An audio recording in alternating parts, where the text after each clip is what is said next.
नमस्कार. मी डॉक्टर सचिन वहाडणे, बालरोगतज्ञ, अहिल्यानगर.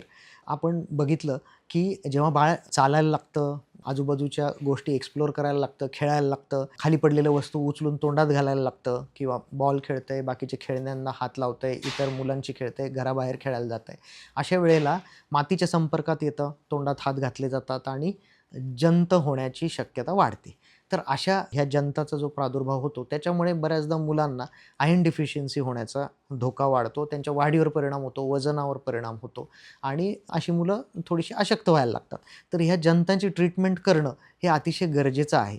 तर सगळ्यात महत्त्वाचं म्हणजे दर 6 महिन्याला जंतविरोधी जे औषधं आहेत, ते दिलं गेलं गरजेचं आहे. एकच डोस द्यायला लागतो, पण दर 6 महिन्याला तो एकदा द्यायला पाहिजे.